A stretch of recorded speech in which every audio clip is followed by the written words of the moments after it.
男人对夜店女人的认知啊，普遍会经历3个阶段。当你年轻的时候，还没有在夜场撩过妹的时候，你会认为夜场的女人很烂、很脏啊，很不干净，都是乌烟瘴气的人。这个呀，是你对夜场女人认知的第1个阶段啊。但是那个时候你又很年轻，又非常的渴望能够接触这些穿黑丝啊、短裙啊这些漂亮女人，是吧？所以你在跟自己的人性去做对抗，然后你就会输。输了以后呢，你就会去尝试接触。那么接触多了呢，你就到了第2个阶段。你大量的接触了各个阶层、各个圈子、各个行业、各个职业的女人。那关于夜场的女人的这个案例呢，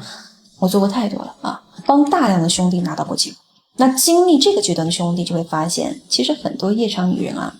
并没有想象中的那么坏啊，甚至他们会觉得，还非常适合去交流、去做朋友啊，甚至他们还非常有意思啊，他们还有非常真实的自我，就非常的坦率耿直。那到了这个阶段的兄弟啊，就会对某个女人非常上头，要么觉得她真是可怜，要么呢就觉得她很不容易，紧接着呢就会开始大量的去付出，无论是精力还是金钱啊，这个就是你付出沉没成本的时候了啊。那到了第3个阶段啊，重点来了，就一定要听啊，这是我根据大量的案例以及我的这些1v1的兄弟跟他们交流当中得出来的一些干货。当你对夜店女人的印象来到第3个阶段以后，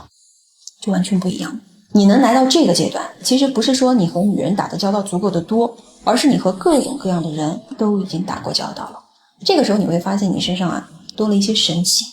你不再像20-30岁那个时候一样啊，就对世界是有戾气的，你看待世界是平和又温柔的，你开始理解以前你理解不了的人和事了，你会意识到人的命运不是说完全是由天注定的，但至少啊是被划分了上下线的。你开始去理解这些女人不得不选择一条路的无奈，你也开始理解那些明明有其他选择，但还是迫于人性依然选择赚快钱的女孩。你更加开始理解你们之间不过是简单的价值交换，你提供经济，他提供情绪，就这么简单啊！你不再带有同情和怜悯，你也不再去轻视或者过于去重视他们，面对他们的虚荣和谄媚，你都照单全收，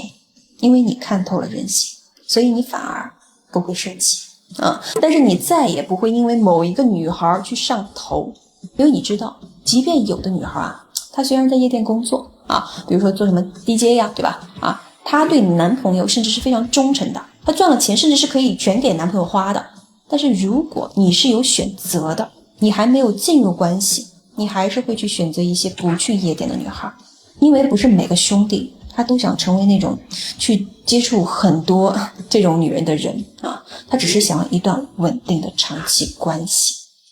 那这个就是男人对夜店女孩的这个认知普遍的3个阶段啊。那看完我说的这3个阶段呢，你有你的看法的话，可以在评论区说说你在哪个阶段。如果你对夜店女孩有什么疑问，或者说你有类似的问题，可以逼逼。还是那句话，弱者才会去钻研情感啊、技巧啊这些。我是焦哥，只讲人性，强者也只识人心。下期见。